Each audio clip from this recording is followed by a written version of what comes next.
Hola amigos y CGI, soy Alexandra y en esta pequeña lección vamos a estar hablando del tiempo condicional, okay? We're going to talk about the conditional tense, and don't run away if you're a beginner going up your Spanish journey to intermediate, because I'm going to give you some really easy ways to use the conditional in your day-to-day conversations in Spanish, okay? Comencemos. Primero con las conjugaciones, okay? So first let's get started with those conjugations. So what makes the conditional a little bit different than other tenses in Espanol is that we don't need to cut off the AR, ER, IR endings because we're actually going to use the infinitivo as the base, okay? So we're going to add our conjugation endings to the infinitivo. So that makes it a really easy tense to conjugate, actually, all right? So, por ejemplo, yo becomes ia ending, okay, to ias, él, ella, usted, ia, which is the same as yo, ia, okay, nosotros íamos, and ellos, ellas, and ustedes ian, okay, so por ejemplo, el verbo hablar, which would be would speak or would talk,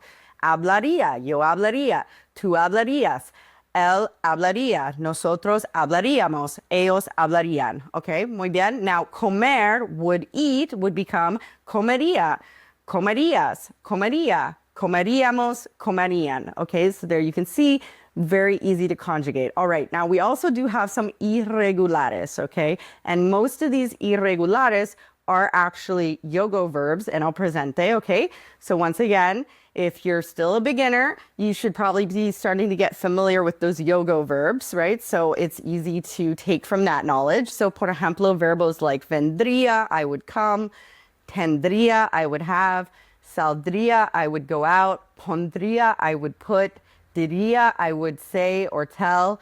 Algunos ejemplos. También el verbo poder, to be able to, podría, could, I could, okay? And también saber, sabría, I would know, all right? And there's a few others there, okay? If you want a comprehensive list, check out our blog.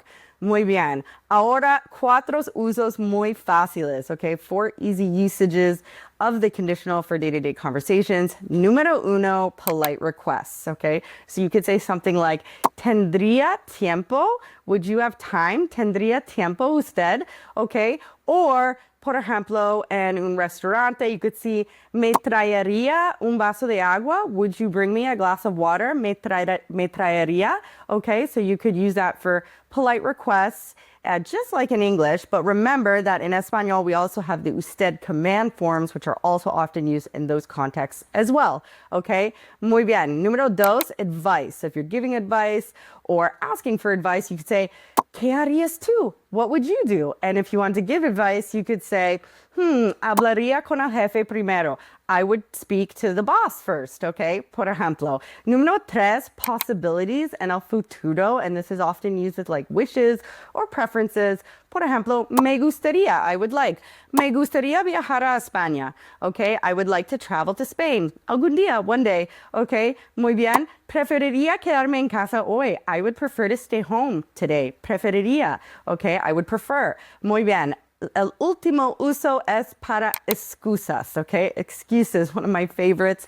All right, so think like in English, I would, but I can't, okay? So, iría, pero no puedo, tengo que trabajar. I would go, but I can't, I have to work, right? Okay?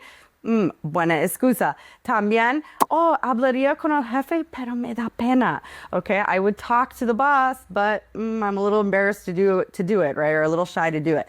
Okay, muy bien. So también para excusas podemos usar el condicional. So there you have it. 4 different ways that you can incorporate the conditional tense into your day-to-day conversations in Espanol. Now, give us a bit of practica below in the comments. Leave us a comment, practice it out. También, if you're like an intermediate advanced Spanish learner, then let us know some other ways you could use the conditional, because there are a few other more advanced structures we could use the conditional for. Nos vemos!